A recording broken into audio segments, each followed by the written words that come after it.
Good morning, everyone here and watching online. It's a pleasure to see everybody. I imagine many of us may have arrived here with an extra spring in our step, knowing that it looks promising that the government will be funded through September. Good luck. Fortunately, this morning we have a lot more promise than that, which is the promise of some wonderful musicians to come. So we're very happy that you're here to hear that, and we are really grateful to Daniel Phillips for coming today and taking over for Elmar, who had a sudden last-minute thing that happened and he couldn't make it. All of you who have been to the Brandenburgs know Daniel well. It doesn't matter when you've been to the Brandenburgs here in December. He is always on that stage, and his wife Tara is usually there playing the flute as well. Obviously, Daniel plays with us a lot during the year, is an extraordinary musician, a chamber musician, a soloist, a teacher in a lot of different places, and you'll see what tremendous skill he has in teaching here today. So thank you very much for being here, and have a wonderful time.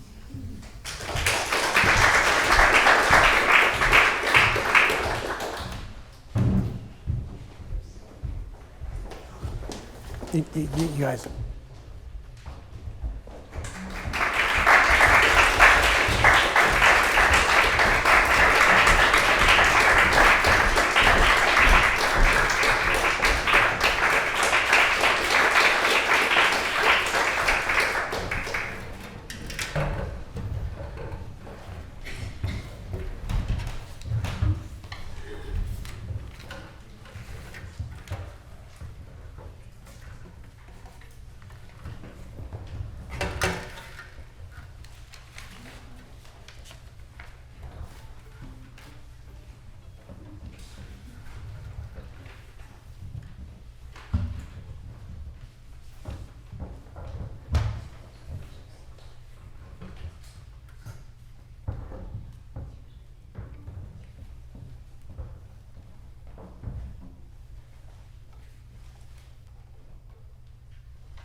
Great. Well, that's the problem with master classes. That was like a totally great performance. Now, what am I supposed to say to that? Really. So I'll contrive some things, but it sounds beautiful just the way it is. So, the thing about phrasing in anything, phrasing in speaking, movies, whatever, is what gives meaning to the syllables is how you move your voice. Like, isn't it a nice spring day? If I say it like that, my voice is going, It has a continuity through all the syllables. So like you often did that when you played too, but like for instance, the very beginning, if you could have, rather than just presenting, sorry, my singing stinks, but presenting those with a nice sound. And I noticed you got a little crescendo and you did the flexibility at the end of each phrase, that's beautiful. But I didn't feel that the sound had a sort of continuity going through. So basically, oh, I can't. Singing really stinks, I'm sorry. My playing stinks too, but it's better. So let's just take the first chord. So what we'll do is just like,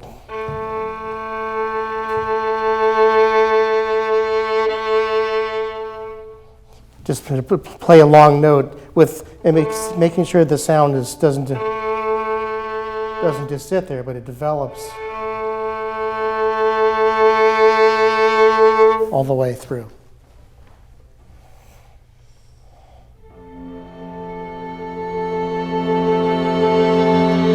Yeah, that's the idea. Right. Now, can you have that?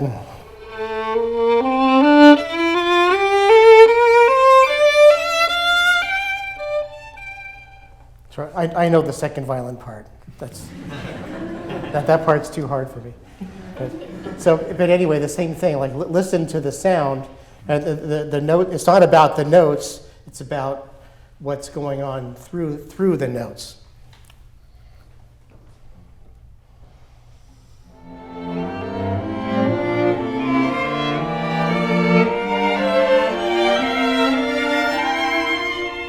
Same again.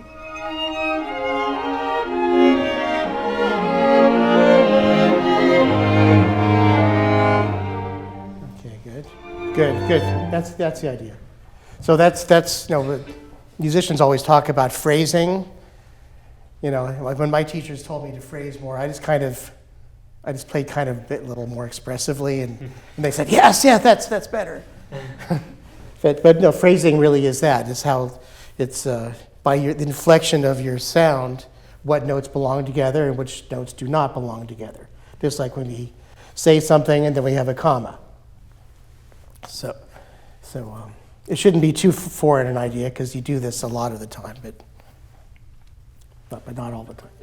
So this next part, then it goes 2 bars, so 2 short phrases that have continuity, and then a brilliant idea that Ravel had of sharing the melody for 4 whole bars between the two of you. So between the two of you, there needs to be a general continuity of the sound that goes through the phrase. So we're going to start in that bar. So again, we're just for listeners too. So we're going to hear 2 bars together, 2 bars. So 2 short ideas and a long idea, and you're going to show us with your sound what that means.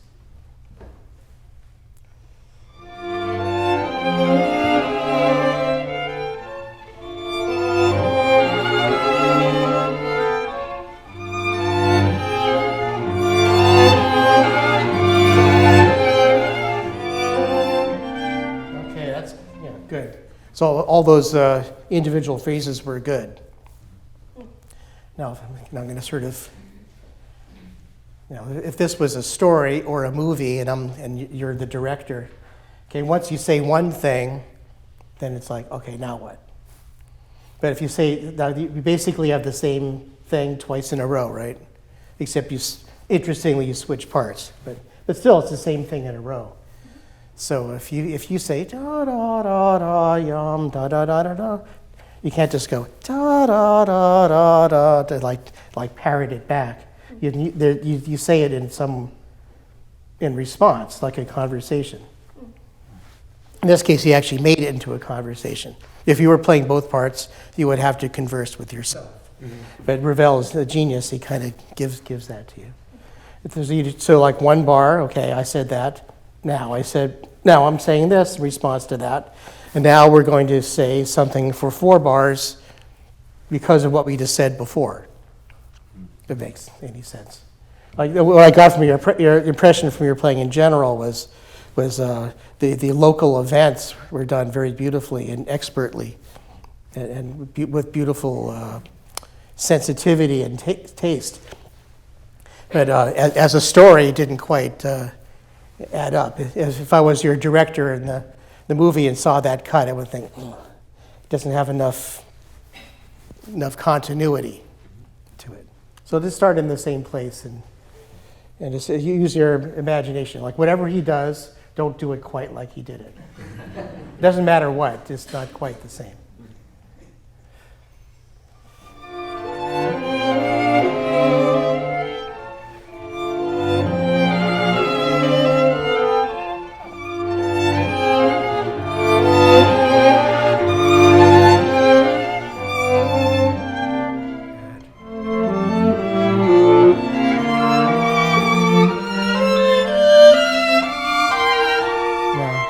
Now, long 3 bars down.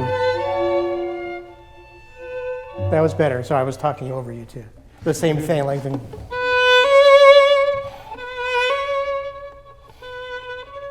It's all part of the long. Sorry, I only know her part. Da, da, da.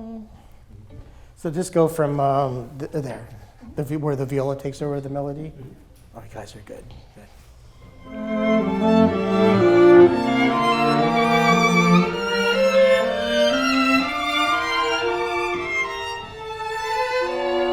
Continue.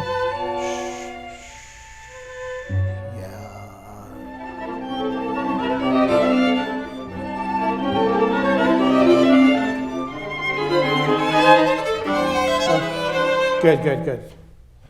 You could probably have a little more of the same kind of thing. Like when you do 1 bar, okay, now what? Always thinking that way. Good. That was excellent. And Ravel is really good this way. His composition is really seamless. So actually, if you really think of it as a gradual up and down all the time, it actually, that's what he did, actually. It's unbelievably tidy. And for such a young age, too. This was basically like a senior paper in college, more or less. Equivalent of that for his teacher, Faure. And apparently Faure actually said, "Oh, this isn't any good. Oh, I'd start over again." Because it was so new, actually, a new way of hearing things. Then later on, Faure realized how good it was. But his first impression was like, well, whatever. Anyway, so this, so you get the right color, then if you turn your bow way over on its side.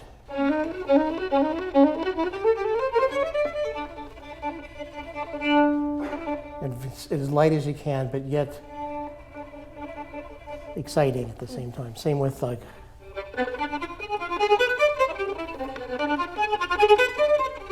and make it sound unpredictable. Like this is predictable. But, a little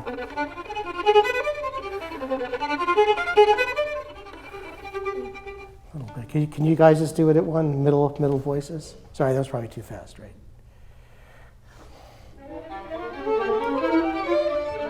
And really, don't use the flat here in this case. Way over, one side of the hair. So we have like a small, thin sound. I know it's not what you usually, well, your teachers don't ask you usually to do that, but in this case, we need a thin, airy sound.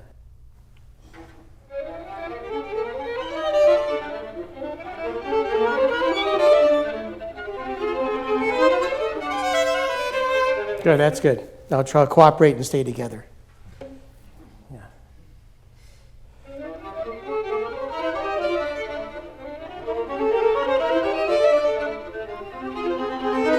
Right. Yeah, when you make crescendos like that, don't get too real. Don't like go back.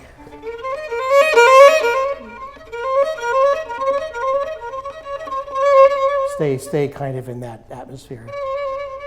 We'll be coming out pretty soon. Yeah. Okay, let's all start at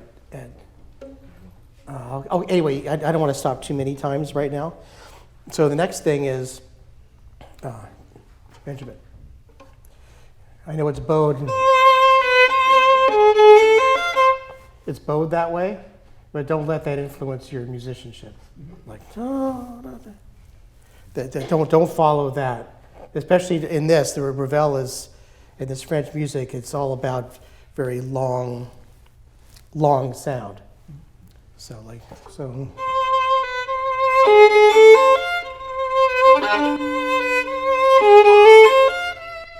I mean, so here you're going.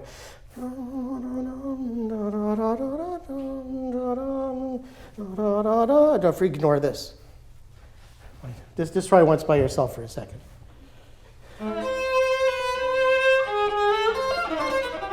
Right. Again, the same thing with the sound. Make it do something. Not like that.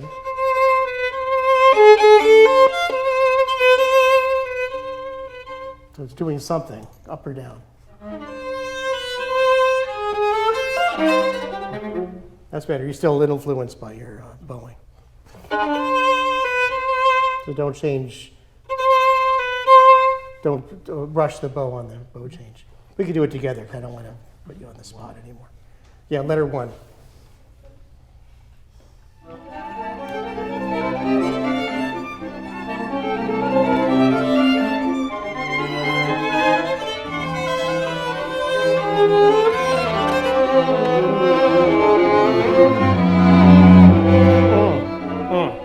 Yeah, the same thing for you too. Each bow was perfect. Make sorry.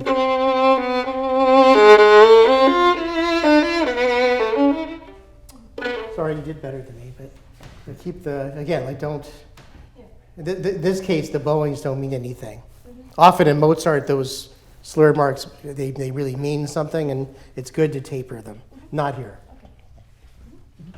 Same thing? You still the same?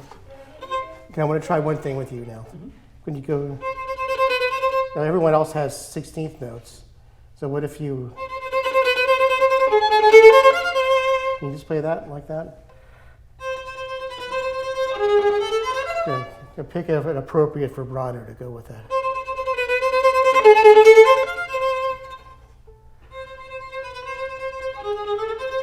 Right now, you have your sound have the same activity to it.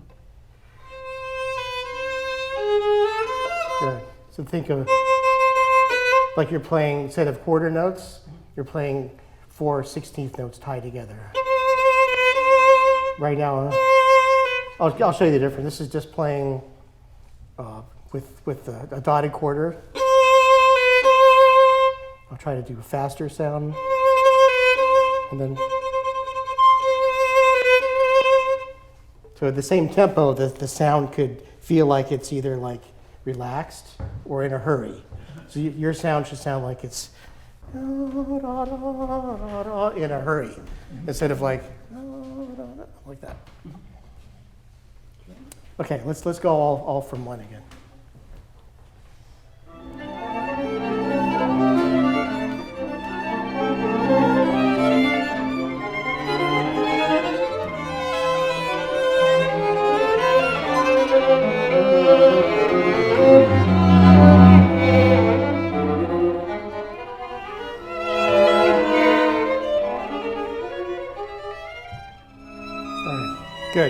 Good. That's the idea. If we have time at the end, I wanted to go over some like technique things with you, but not right now. Now, right at number 2, this kind of works though if you think a little bit like a piano and have like a little bit of a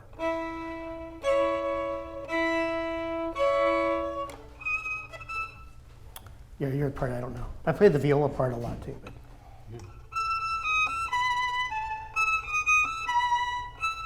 A little bit of exciting start to the note. Oh, I'm not going to call it an accent, but so it's not.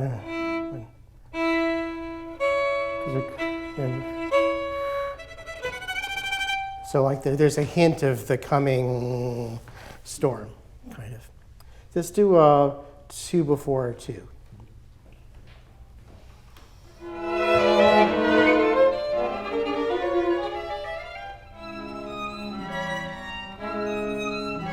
Okay. Yeah, that's the idea. But everybody do it on every note together. Yeah. Are some of you slurring and not? I didn't catch it. Well, whatever it is.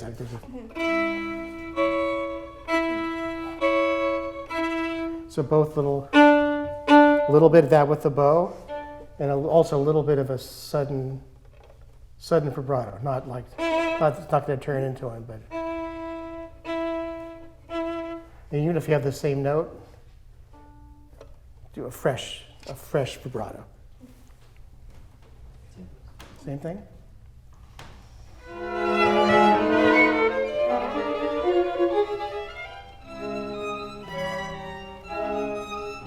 Okay, good. That's good. Now, even at this level, we need the continuity. It's like we kind of lost our way a little bit. So it's always there somehow. That idea of like continuing the sound. 2 before 2 again.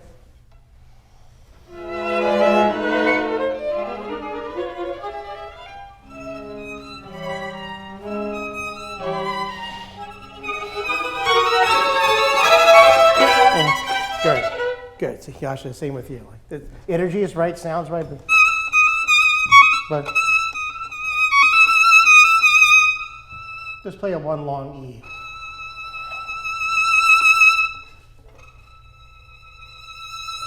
Right. So the same idea of the sound through the notes. Yes, that's good. Let's start at 2.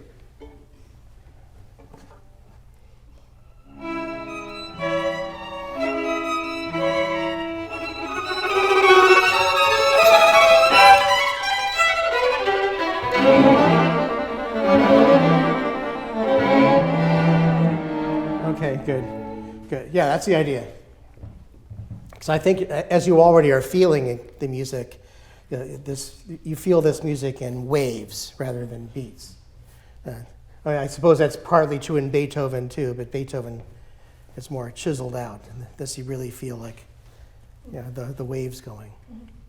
So this idea of keeping the sound, doing that with the sound besides the tempo, it follows that even better. I remember this part's hard. Can you secretly check in on?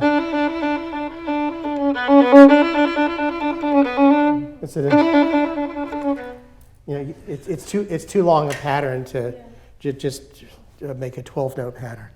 So it's not an accent, just like it's. You just kind of know where it is. Just do the allegro.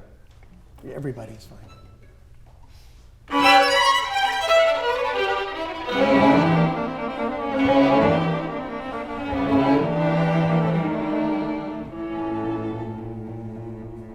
Okay. Yeah, same with you, like. Do something. No, not just nice.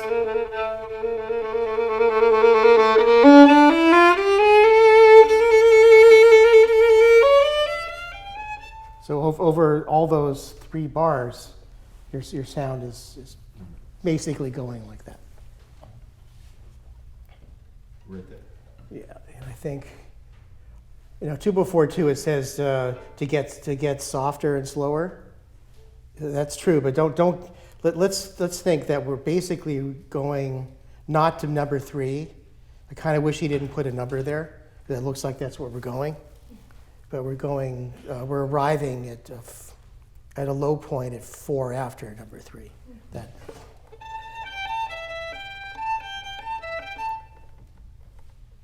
Or are we? No, not even really. But no, we're actually going to 1 after 4, the next thing. So from 1 before. Oh, that's totally seamless. We have the allegro, and then it kind of slows down, then goes into your thingy. And then everything gets really soft, and then you do, and we finally get to number 4. So that getting softer, it's at 2/4/3. Don't get as soft as you can, just softer, not really soft. So leave some room to follow Ravel's very seamless plan. Yeah. So we're going to start at the allegro. And now, before we do, though, just eyeball number 4 and see how far. That's how far we're going. And with this is basically, as beautiful as it is, it's a transition to that amazing melody coming up.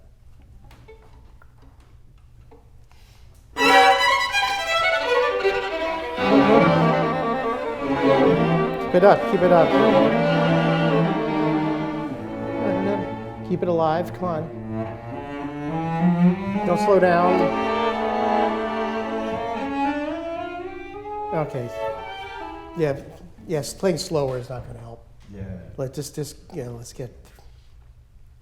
I know it's incredibly beautiful, but just. The scale is what's beautiful, not each note. Okay. Right. And the reason is that if it gets that relaxed at that point, then when he. Oh, sorry, my singing. You're not going to have enough energy. You're going to have to bring it back up again. Yeah. So we're going to have a shape like that. But Ravel clearly wrote a shape like that. So you need to follow it. He did his best with all his markings and get slower in tempo 1, blah, blah, blah. But you can see that's what he did. Let's concentrate on that.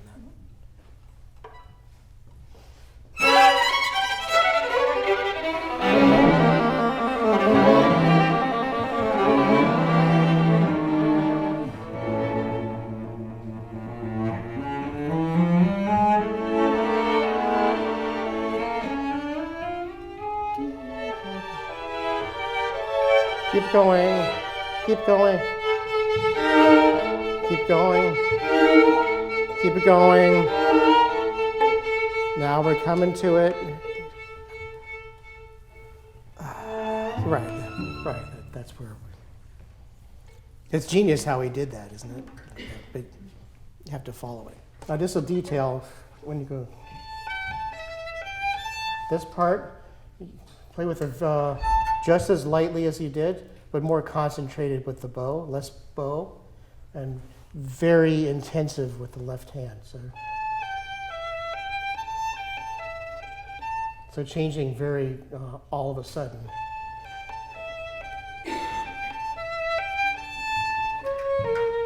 Everybody. And you can hear the clarity of every chord. I can't really play, but like.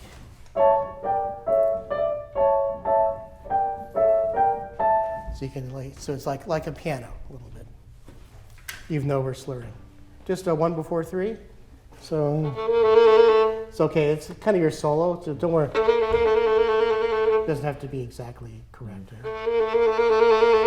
Just you're just enjoying the A B flat situation.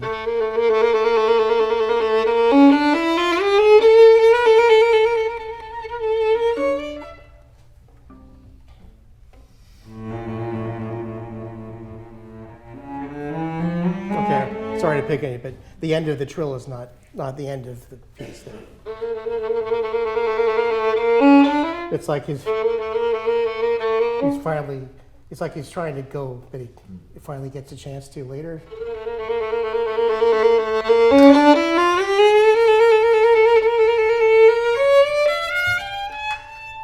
I crescendo too much just to show you. Okay. Oh, everyone there?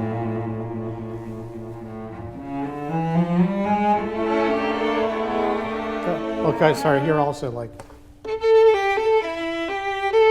change very clearly like a piano. No,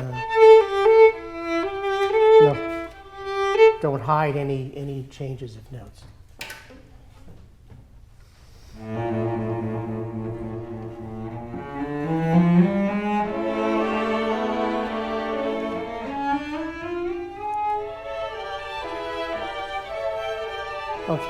Okay, all right, that's too much vibrato, though. I just meant.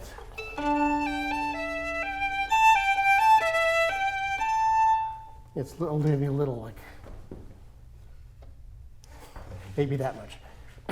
But we want something like really clear and crystal clear and beautiful. Because the things with, in general, a principle that we follow in my quartet is that whenever the harmonies get complicated, it's better to present a even clearer pitch. So you can like high, I'm C sharp. Like that. So don't try to hide out. Let's do like high, I'm C sharp, you play your A, ready? That one. Okay, now play your A into me. What do you have there?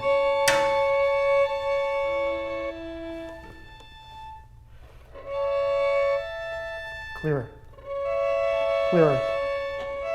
Good. Not louder, just clearer. Right. So then the next chord is clearer. Too fuzzy. Too fuzzy. Yeah, this is better. Actually better in first position for that reason. I know it's terrible. You wouldn't do that in a sonata by yourself.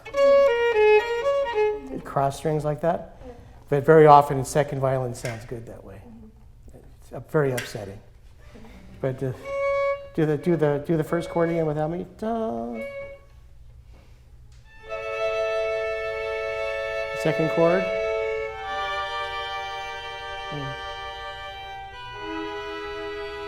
Too much vibrato. It's like sort of like focus it if anything, but not too wobbly. Yeah, that's good. Yeah, last one. Okay, now when you do it, then da da da da. Have it be that way. Okay, now don't break the legato underneath. This is your arm is still moving smoothly. This is just a little detail. Now let's go way back from.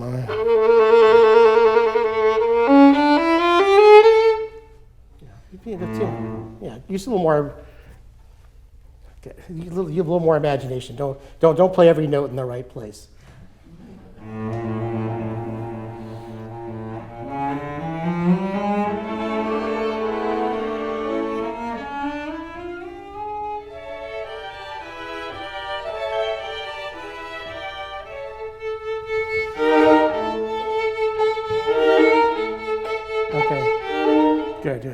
Good. You're making a slight expression mistake. You have a gorgeous vibrato on the A, and the G has a sforzando on it, and there's nothing. So, if anything, don't save up your best vibrato for the G. Right from there again, the top one.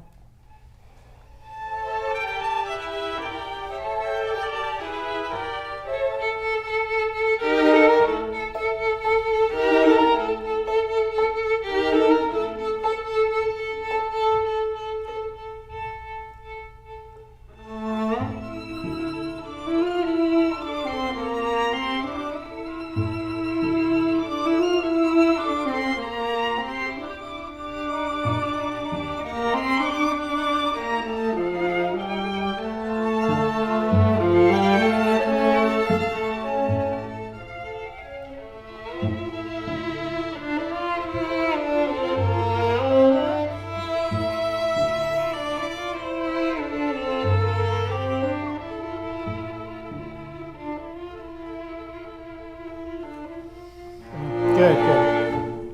I just wanted to hear you play it again. That was very, very beautiful. Nice. Everybody. So this next part in the playthrough, I noticed. This is now after that we have this incredibly beautiful moment, and now we have transition. So and he does it by steps. So how many steps does it take? Da, da, da, da, da, da, da, da, da, da. Is that 3 bars? Is that a step? Well, let's call it a step anyway. Then you have the next 2 bars. That's another step. Okay, it's 2. Then another 3 bars. That's step number 3. Then 3 before 6. That's another 3 bars. That's step number 4. Then it's 6.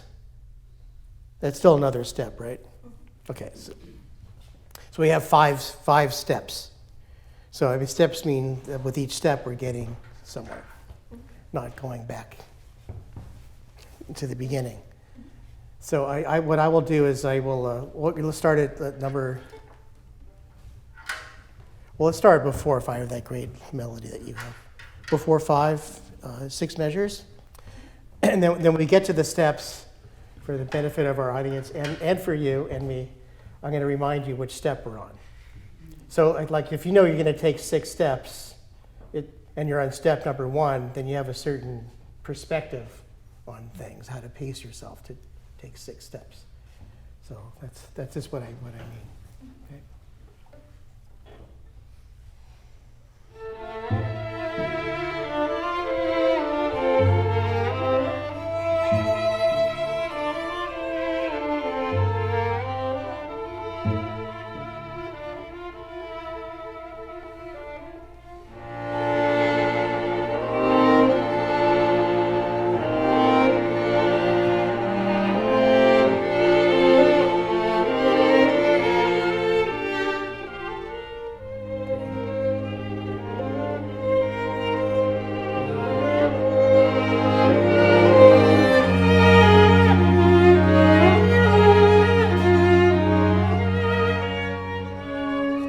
Done yet.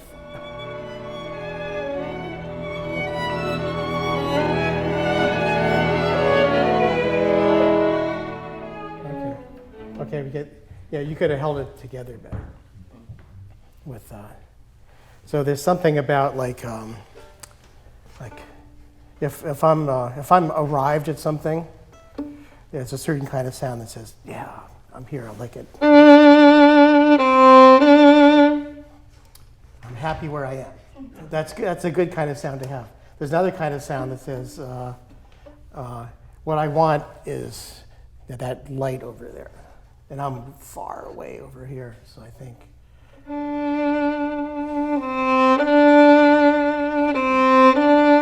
There's something in my sound tells me I want that, but I don't have it yet. So we just practice that sound there. Right, whatever you have at number 6. No, number 5, I should say. So let's do the sound like, yeah, I'm here. This is great. Oh, great. Okay, great. Now do that sound where like the object of your desire is 6 steps away.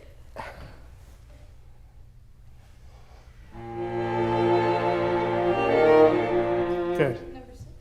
Well, you started at number 5. So it has nothing to do with how loud it is, just like there's something incomplete about the sound. We have it's all, if that was a glass of water, that'd be filled up. So.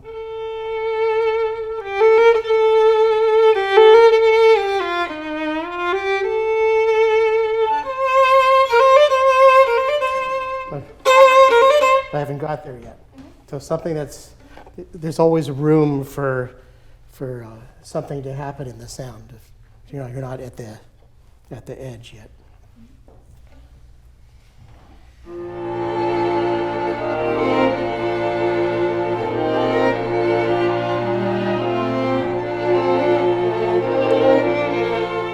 Step 3, getting closer. Getting closer. Not there yet.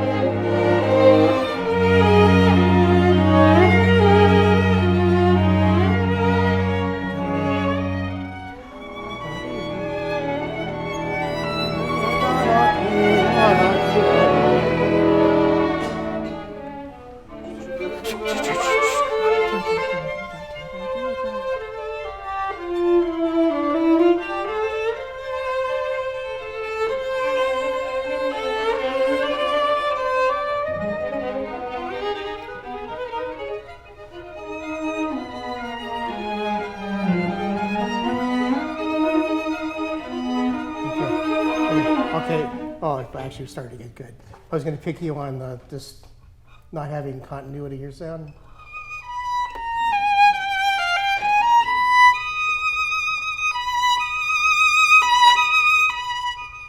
Or something, anybody know? Not just good. Something happening all the time. Doesn't matter what, but you'll feel it. You're sensitive musicians. Just you'll feel what to do. Just if you just take that this is the game, that we're not keeping the sound the same like ever. It's like again, it's like professional talkers. Like if you hear like on the news, the announcer gets on, and the announcer usually modulates his or her voice quite a bit. And then they interview the guy in the street, the fireman. Well, we got to we found the perpetrator. It's like very monotonous because they're not professional speakers, and it's hard to understand the meaning. But if you listen to the news people, they actually inflect way more than we would normally. We're just kind of used to it. Well, same with actors, but I kind of like the news analogy. Like there's always lots of change in sound, according to the meaning of what you're doing. Right. What's my time? 10. Oh, great. Thanks. Okay. All right. Let's do that part since we talked about it. Yeah. Where's that? Well, let's start at the 6, I guess. The same thing. Like as a group, keep track of how whoever has the melody kind of decides, like, okay, we're going to do this or whatever. But everyone else do it too, even if you just have one note.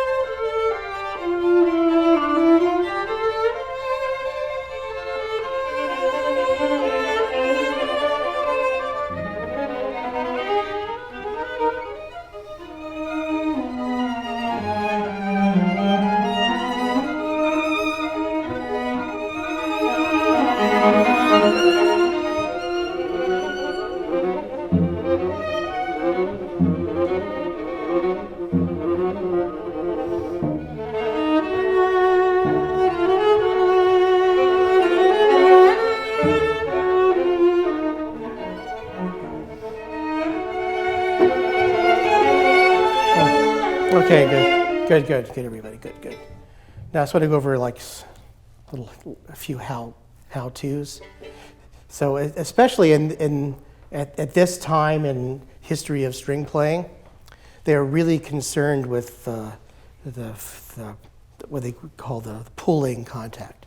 Even in French, they don't say up bow and down bow like we do in English. They say push and pull. Sorry, I'm not going to try to speak French.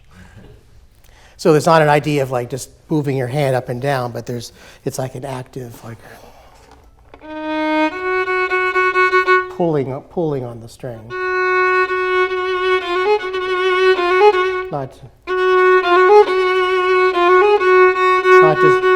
Not just moving your hand like that. So if you're pulling on the stick, then your fingers better if they're passive. Like yours are too strong on the stick. With the idea probably you're going to get a bigger sound if you're stronger. But it's better actually if you have let this be passive. So if you can all try this now. Find a surface. Put your fingers on, like maybe this music stand.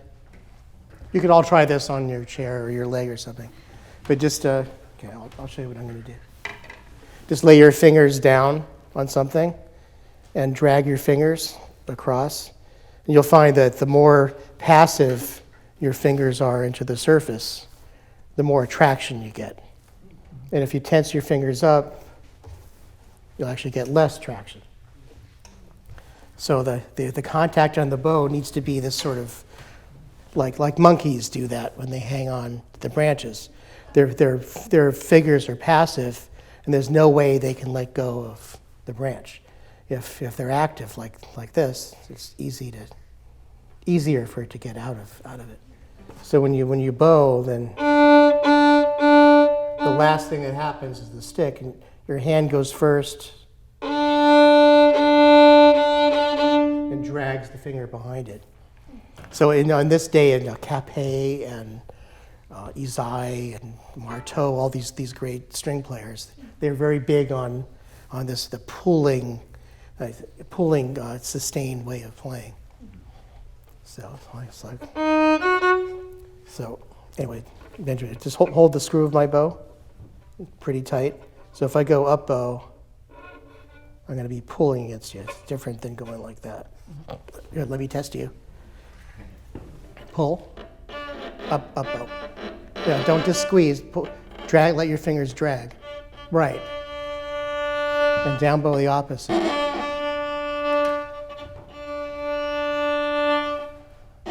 Right, now just imagine I've got you. Pull against me. Pull. Right. And you actually have some actual pull against the string too. So do a couple pulls. Right. The more passive the fingers are, the better. Right. So it can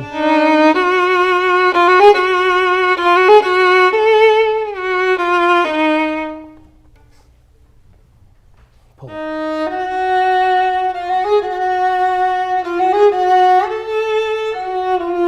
That's the idea.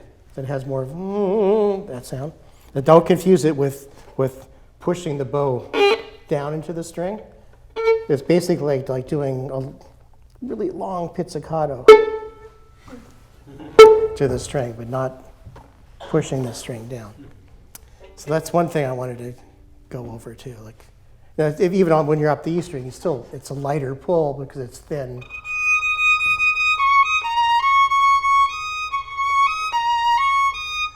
But it's still pulling from that. Well, you guys do it to a certain extent already too, or at least it looks like you're doing it. But if you actually feel a pull, so you can test it this way. Whoever has a bow, you can try this at home.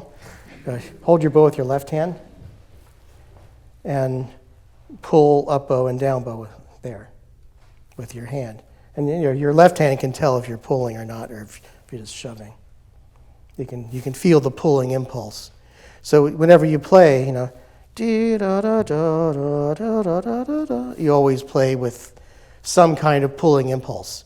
either like a enthusiastic one or just gentle one, but it's never just like move your hand like that.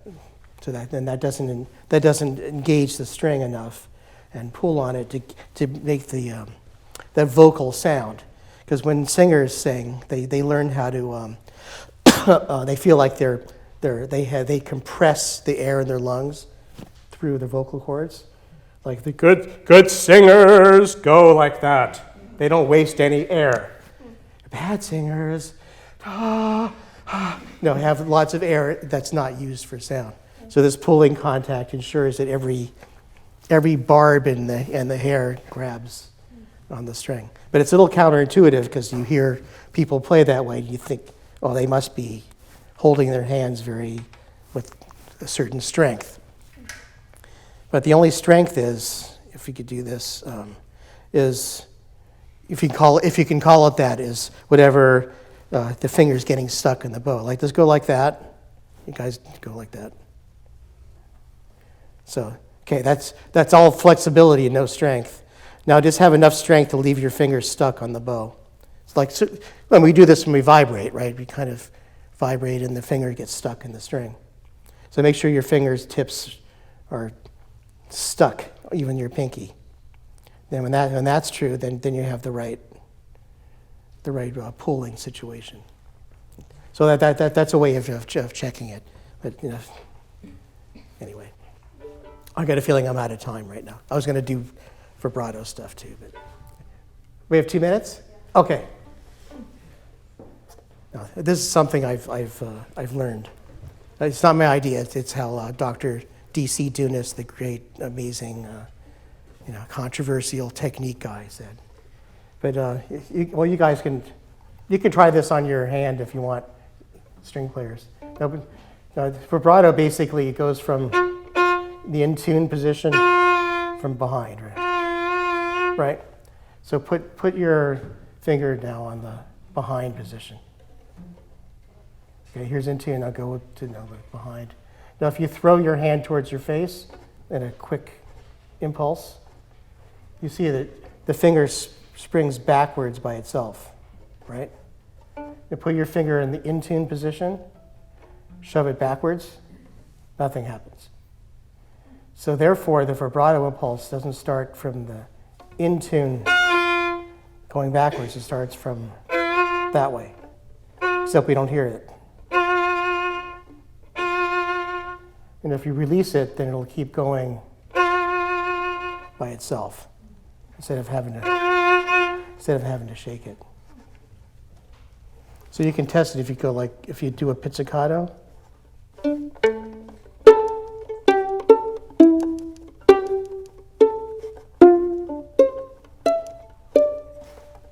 Maybe you can try it once.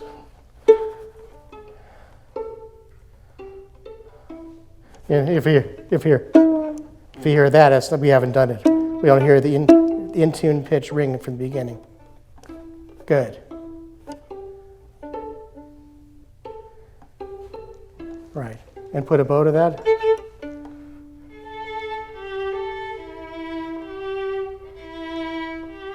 Right. Right, except play smoothly with the bow, that's all.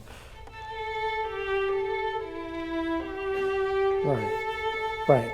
It kind of solves the problem of, your teachers have probably told you, please vibrate from the beginning of the note, and you're thinking, oh, yeah. Really? What a chore, every note, really? But if your idea of even starting the note is this kind of impulse, your impulse kind of goes backwards. You kind of go like that. So do the opposite, just throw your finger forward, right?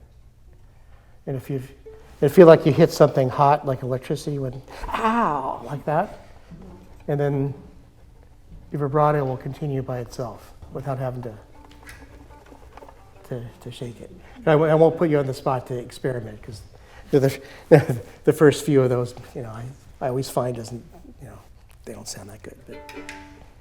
But in that way, if all your notes have a beginning that way, then they all begin live to start with, and then Right, so sometimes I sensed in various of you like a little effort to keep it going. But if you start it this way, then it becomes a reflexive action rather than something you have to shake over and over again.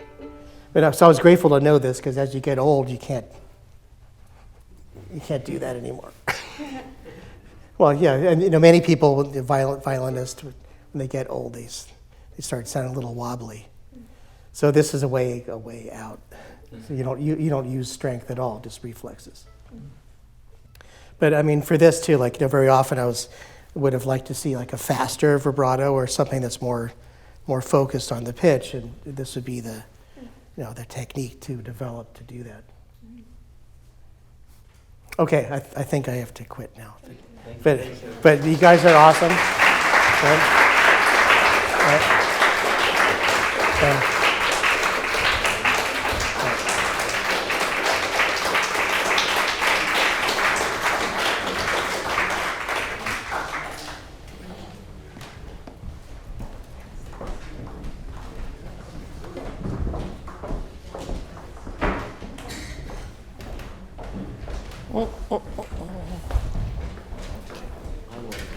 Can you learn how to vibrate on your hand? I don't play the violin. Well, you could now. I play kazoo. Oh, yeah.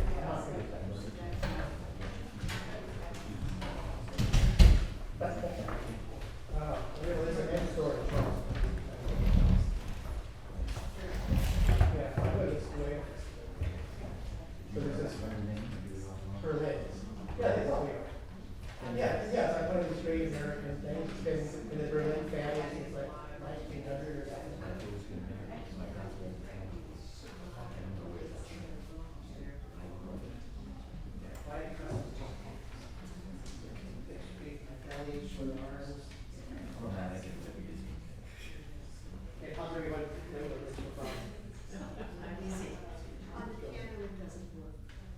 You don't need that. That's exactly the point. Although Peter certified it. That's right. Yes, he does. Yes.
So how much do you have of this? The entire. Okay.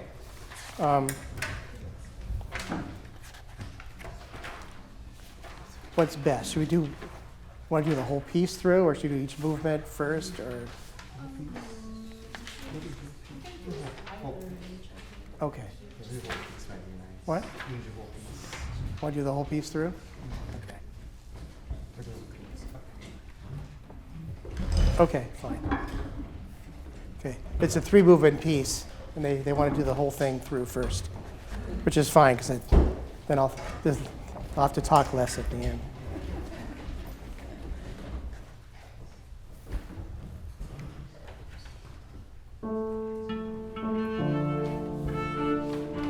Maybe don't take the repeats. No, just for now.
Oh, that was really fun.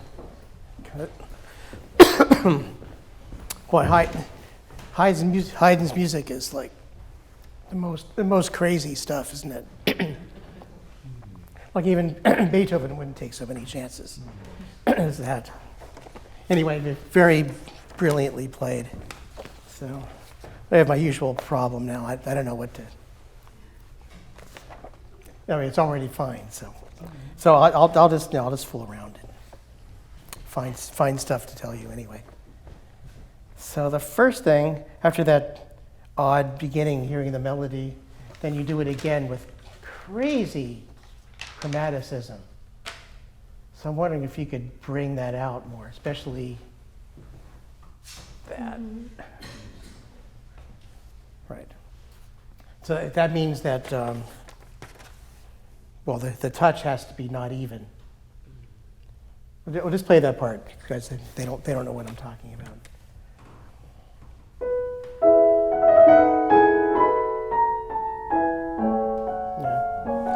Yeah, just play that chord. That's.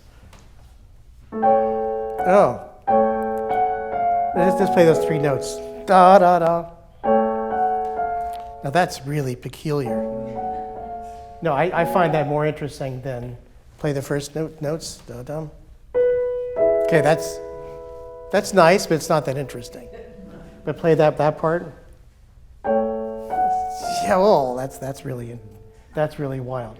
So I noticed you like underplayed that part. You had some idea of da da da da da. Try to follow the line. So that was smart because I can see that also.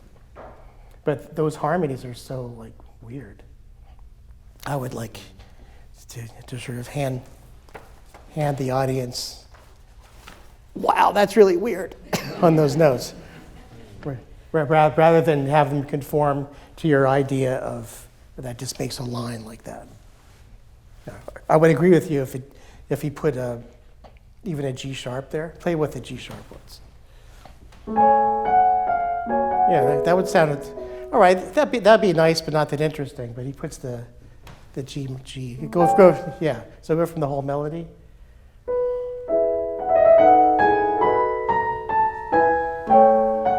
Oh yeah.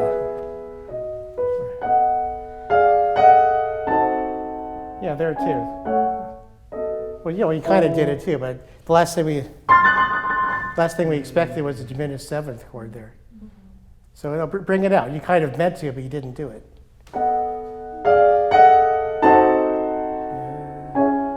Right. Then no big deal. And then you do completely something else.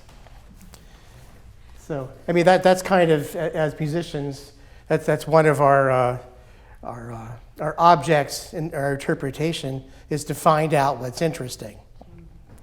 And so like in a story too, if you say, oh, once upon a time there was a lovely family and they had a great life, they loved each other, the end. Now that's a very nice story, but it's like, that's just consonants. But of course, to make a good story, I mean, we kind of wish for that story for everybody, but if we're watching a drama on TV, we wouldn't really stay with that. It's like too boring. You got to have, there's got to be the conflict, and then the attempt at resolving it. So like in this little part, there's a mini drama in there. It starts off with nice, let's do the first chord. Nice. And next, go, then da da dee, right? Okay, that's nice. And then we have, right. Something went wrong, and then, oh, okay. Then we resolve it. So that's the kind of thing that we look for. But if you don't bring that out, then you don't really, like if I was director in this TV show, I'd say like I want to feel the conflict here, right? I want to feel the pain, or whatever conflict there is in it to bring it out. So basically, for us, consonances are nice, but they're not that interesting. They're nice on the ears, but dissonance is interesting. And chromaticism, it's always interesting. So that's a kind of like like when you're hunting around for what should we do with this now? That's one of the things that you're hunting around for, like find what's interesting. And the answer is dissonance is always interesting. So basically, you want to hit on the dissonance in some way that points it out. It doesn't have to be louder necessarily, but in some way with feeling the stress and also the particular notes that might be conflicting. Let me find a good conflicting note.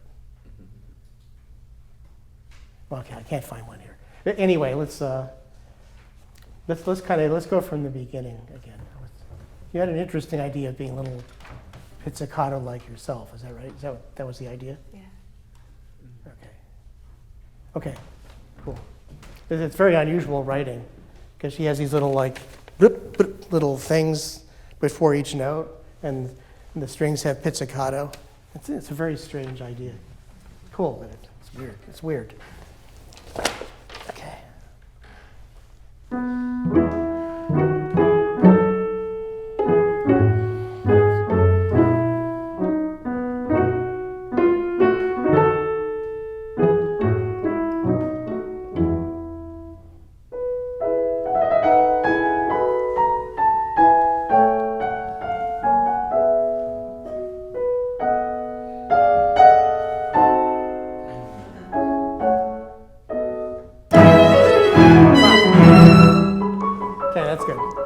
And that's like the last thing you'd expect after that too. So like in the first like 30 seconds of music, Haydn throws strange ideas at you one after the next. He's really the best, honestly. I know Beethoven and Mozart are more famous, but Haydn his imagination was so great. And he did everything Beethoven and Mozart did, but he did it first and maybe better, and certainly had a better sense of humor, especially than Beethoven. So a lot of the stuff, while it's interesting, some of it's actually funny, and I think it's supposed to be funny, and it's okay if you laugh. Anyway, so okay, now a little other thing. So in the style of playing, especially in this classical style, it's ba-dum bum bum, right? And not da dum bum ta. So you need to let it release. Don't hold on to the sound like that. That might sound good in whatever. In that, but not here. So in order to do that, it's best if we just follow the arm's natural tendency to swing in a circle rather than going like that. Da dum bum bum. Let's try it once.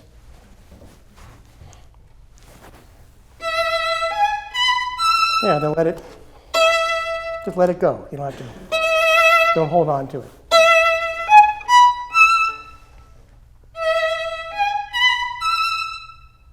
Yeah, that's good.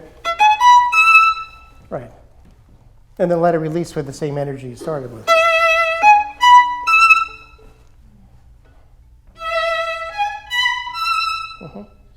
Good. Good, good. Let's go start right there. Yeah, go ahead.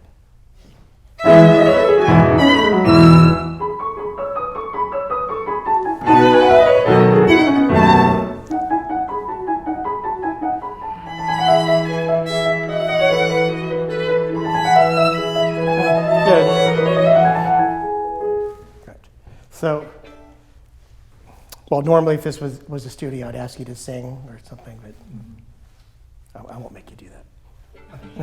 Okay. So I'll embarrass myself. But another way that to also understand how to interpret things is to like step away from the instrument and see what by singing it and gesturing it, like how it's supposed to go. So I'm thinking, dee dum bum tee dum bum da da da da dee da da da. So that gives me the clue. It's not dee dum dum tee. It's not that. I mean, that sounds good and that's what it looks like. But my impression of the music is, I don't know if it is yours too. Dee dum bum tee dum dum dum. So I would. That shows me I'm letting go. Da dum. Not pulling through it. So I trust that, and you're fine musicians, you could trust it too. Because it's like a string players, we see a slur and whatever, and no dot.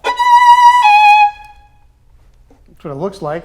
That's how I studied it in my etudes and scales with that slur. But I'm gonna follow my instinct, both for how the sound should be inflected and also how to move. So are you embarrassed to move your hands? Okay, good. You can all do this too. Ready? Ready? We're going to do da da da. Ready? Dee, dum, dum, dee, dum, dum. Okay. Now who did this?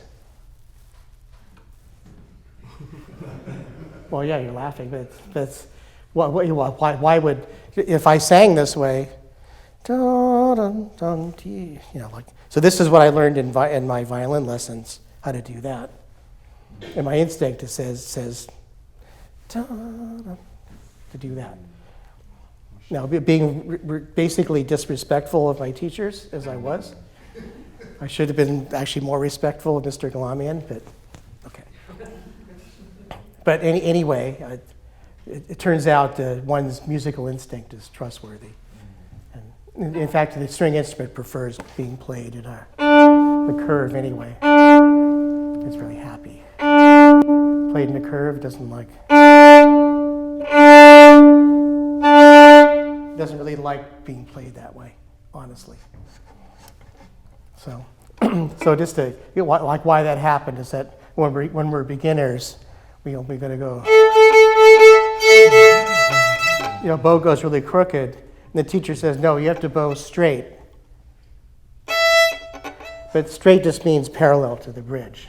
It shouldn't have ever meant whatever. If any Suzuki teachers out there, don't ever teach them to do that anymore, because then eventually you'll have to unlearn that. Because I'd rather have that than straight. So anyway, that's sort of how it came up. Our training is we got to play straight bow. Straight bow. We spent hours in the mirror trying to get it to go straight. But parallel to the bridge is good. But basically, we should be free to play like that. 'Cause that's, if you have a long tone, okay, it's just going to be a very long smiley face. But it's never really like, if I play a long tone, if I were to continue that, it would have gone there. Thus, all the embarrassing photo ops. Right. So I hate seeing that because I wish the photographers would find another moment besides that to do. But it also proves that I've set my bow on the right path. I didn't finish like that. Okay, I'm sorry for the long speech, but I'd like to give you permission to follow.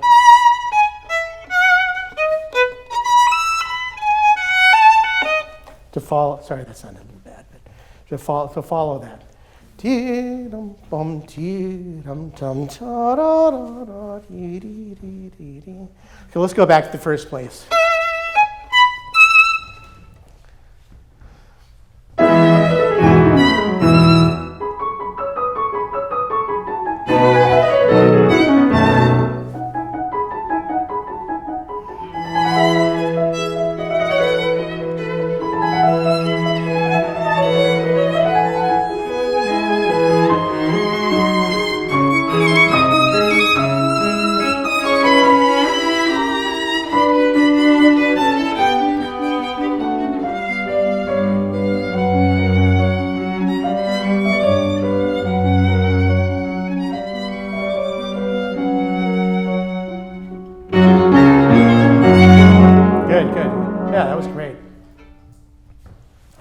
That was lovely. Got something. Well, for like fast stuff like that, this is like a technique thing. If you push the bow too hard in the string, it's actually harder to articulate. Hear the articulation here. So keep it concentrated, but let the bow react. Sort of like that. So just put your, you can try this too. Other string players, put your bow on the string, just without moving it, and just whack your fingers around.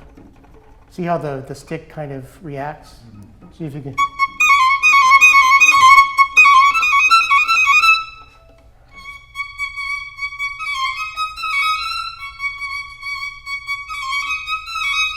All right. Yeah, you still want to press in. So keep compact, but don't press the bow down so much.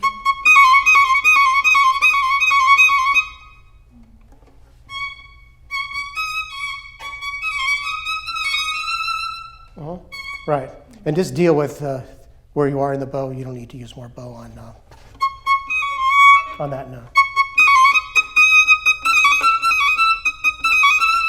Let's kind of do it there.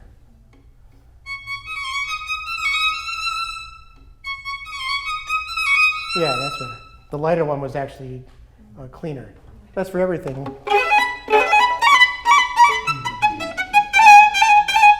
It's more brilliant.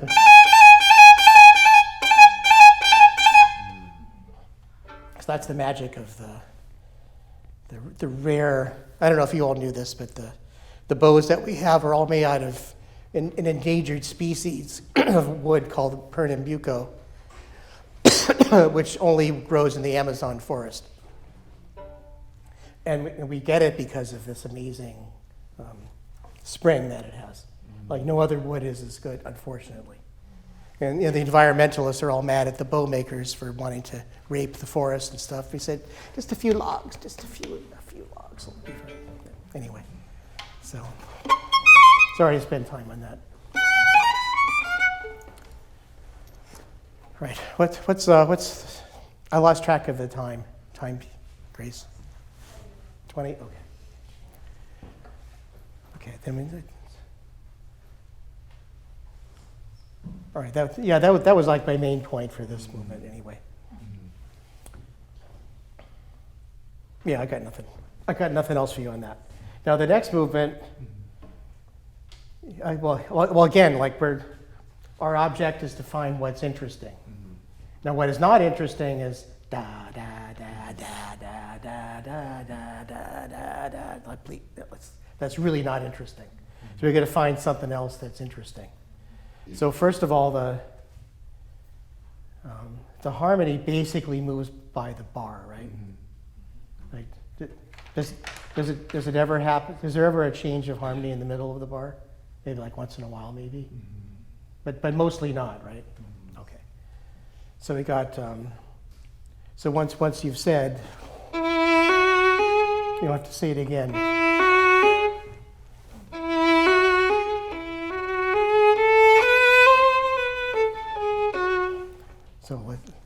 So show the first note of the pattern, but just bring out what's interesting about it.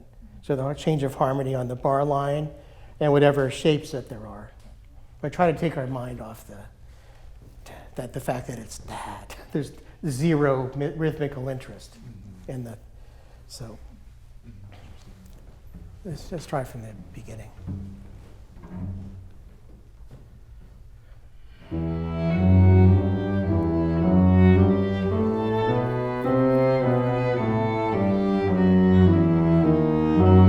Okay, good.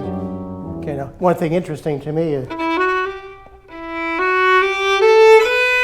it goes up higher.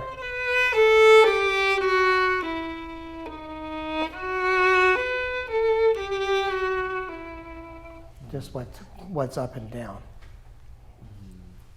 So I know it doesn't say it. No, he doesn't go.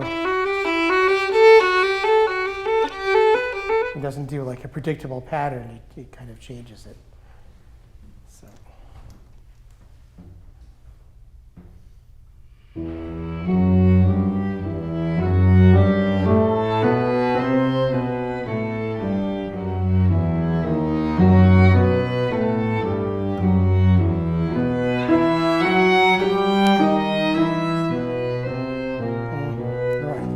Yeah, look good. No, good. That's good. Now I think our minds have almost didn't even realize that they were all just anymore, right? Okay, that's good.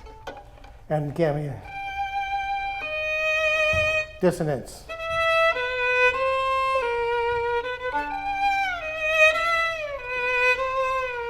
That's really beautiful intervals in there. So just in a subtle way. Otherwise. It's really interesting having that.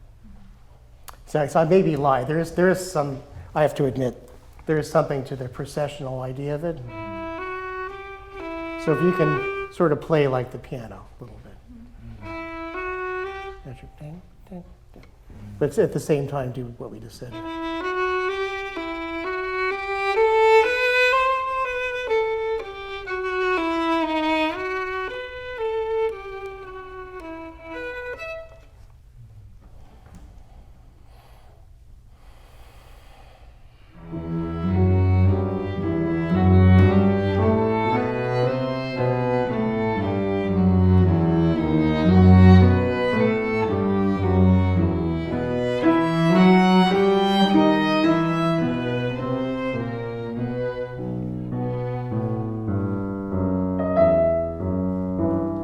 Okay, good. Right, now if you can just generate, you meet your left hand by the bar, not the note, so it's.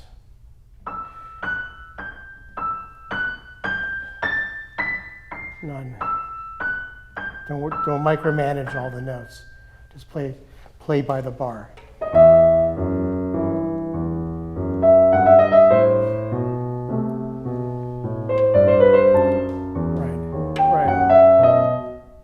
Whatever, like, can you do a little of the same shaping we did at the beginning?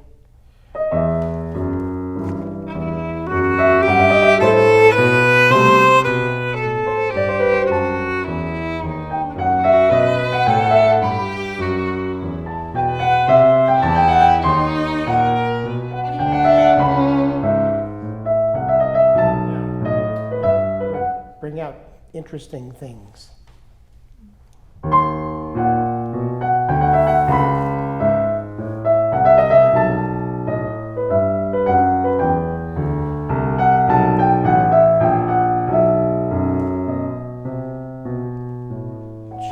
Situation.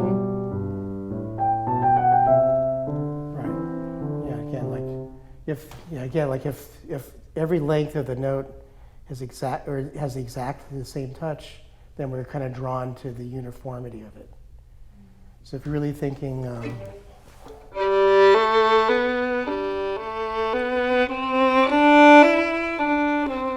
By the bar and rather. Not so much like that.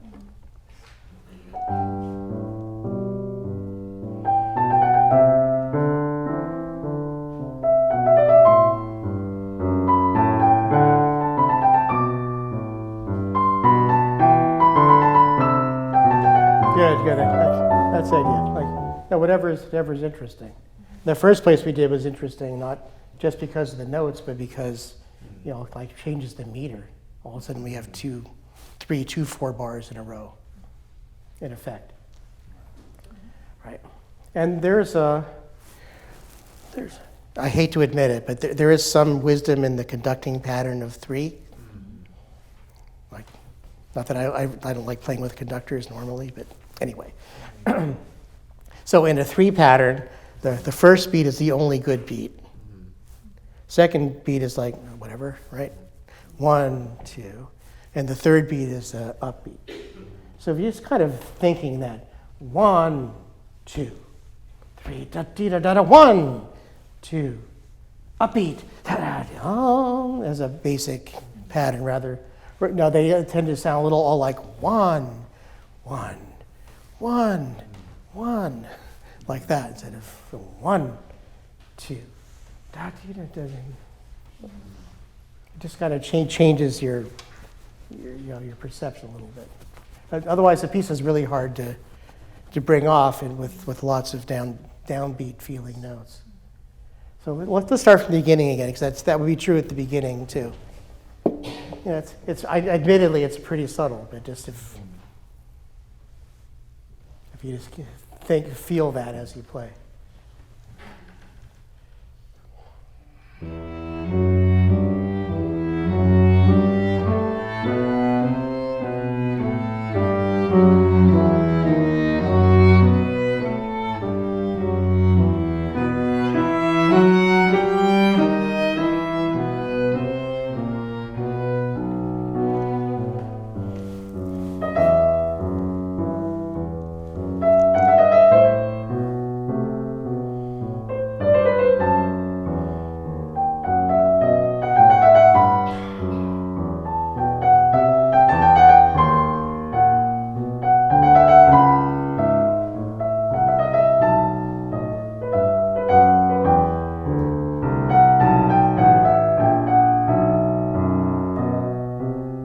Yeah, good. That's the idea. It's very subtle, but it changes the vibe. Okay. Now again, like in terms of like going back to my let's find what's interesting idea. Okay, so normally it's down. The second beat is usually weak, but in this case you have this crazy interval. You just play the first. No.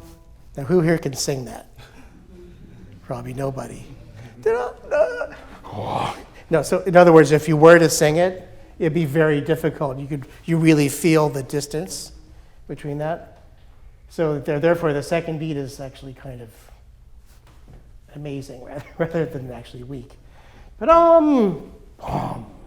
da da da da ding, you know, especially on the little pathetic forte piano of the day, which only goes up to there and is much shorter. So those leaps would be like proportionally that'd be kind of a major event on that. Or for us, imagine if we did that on one string. Ta-da! Oh, a 2-octave leap. We'd really feel it. So that's an extraordinary feature to bring out. Sometimes it's 2 octaves, sometimes it's a 10th, or sometimes it's just a 5th. Whatever it is, it's like show the amazingness of the interval. Just get it started again.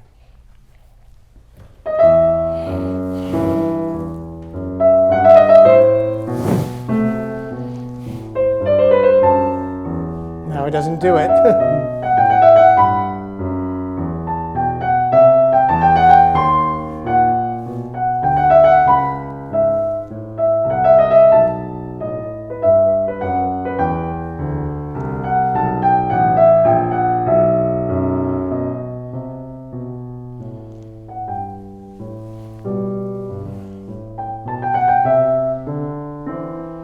This is good. Good. Yeah. Anyway, now we found all kinds of. We're trying to focus on where the interest is. It's kind of. I know it's a weird scientific kind of word. I should find another word for interest, but because it's more than that. But anyway, that's kind of the idea. Like. Okay. Okay, well, yeah, the ending, you certainly felt it. It's so weird. The next movement. Well, it's the same kind of thing. Like my instinct. Has a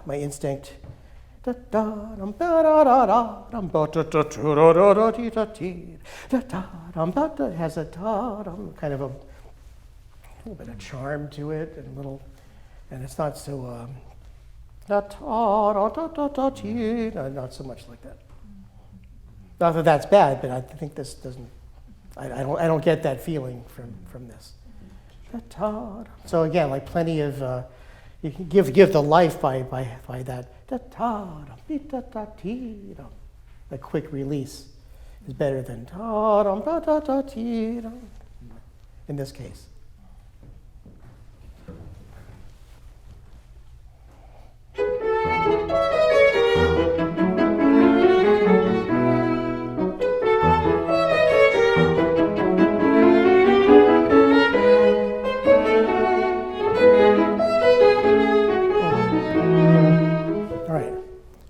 Yeah, that's the idea. And then, sorry about my singing. That's kind of a beautiful thing, isn't it? So maybe there, then back to normal. So he kind of throws again, that's what I find interesting about it. You have chromatics. Can you just play those a little slower? Great, okay. So bingo, chromaticism. Probably interesting. And what's that chord under it? Right. You know, that's a kind of an interesting chord. It has a little bit of like little spice in it because it's not consonant. It's not nasty either, like that first movement was. Then we have usual like 5-1 at the end.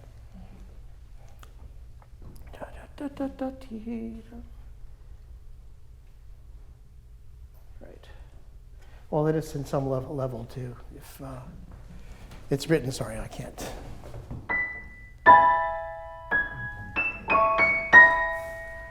Each downbeat is a dissonance.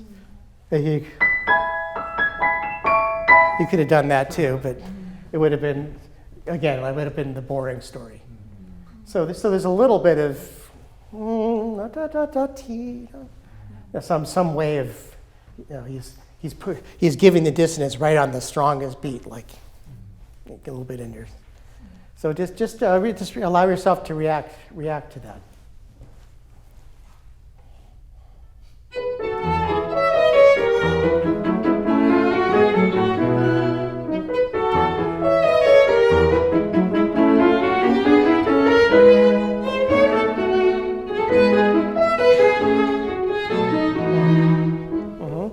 Good. Right. Now, generally, when we confront classical phrases, it's usually they're divided between strong parts of the phrase and weaker parts of the phrase. So ta-ta-dum, da-da-da-da-dum, strong. Yeah, ta-ta-da-da-da-da-dee-da-dee-da, like less strong. Okay, ta-ta-dum, da-da-da-da-dum. Now he does something else. It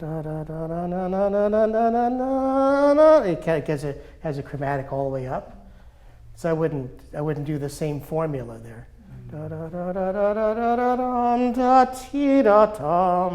That's like the most interesting thing yet. Then weak. So anyway, we're always thinking like how much weight, let's say, how much each part of the phrase gets. And in my quartet, we often improvise that. Like if we have a minuet and trio, whoever's playing first violin gets to decide, okay, we're doing this one soft now. Oh, we're doing it strong this time. But if we do it strong, one part of the phrase, then we know like a weak one's coming already. So we're just kind of thinking that way. That how much weight does this part of the phrase get? Is it doing this and that, or is it doing something else, or what? So let's let's do that and see if you can really characterize that.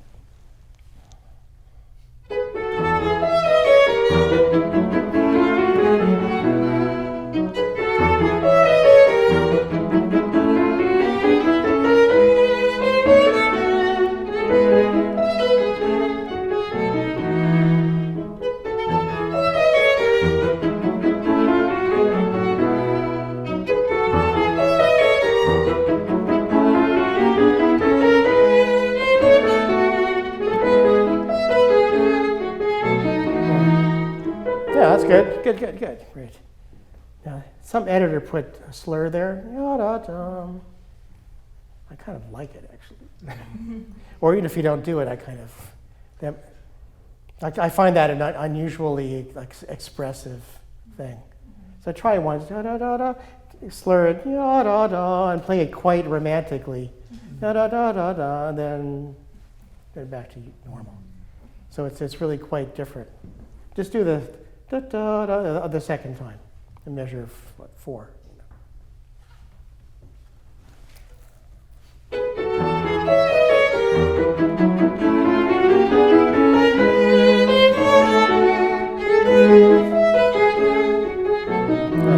Yeah, then go back to adorable right away though. So like more very expressive. Just kidding.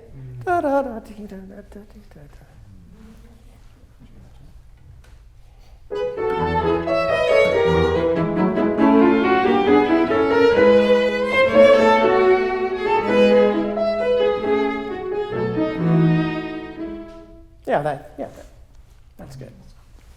So I'm not just making it up. I mean, I'm just kind of reacting to what's unusual in there. Both the chord and the 2 measures of chromaticism leading up to it, and like little creative bells are going off in my head. Okay, this is going to be good. And then the thing that's not it, the last part of the phrase is just formula. Da da da dee da, like every classical piece ends that way, So it's not that interesting. But it's interesting now because it's sort of adorably innocent next to da da da da da, which is very sophisticated and involved, and the last is not. So like our great classical composers, they're always doing that. And Haydn probably more than anyone, because he's always trying to mix it up. But Mozart and certainly Beethoven do all the time too. Beethoven's music is all based on setting up expectations and either fulfilling them or frustrating them. So, and then you find that out just by following what you feel is behind everything. So anyway, that's my main main idea is number one, let's look for what's interesting, and if we hear like regular beats and regular eighth notes is not that interesting. Consonant, nice, not that interesting. Dissonant, really interesting, whatever that is, and then allow yourself to step away from your string playing and decisions, or even piano playing decisions. But piano's easier because you're always gesturing the music.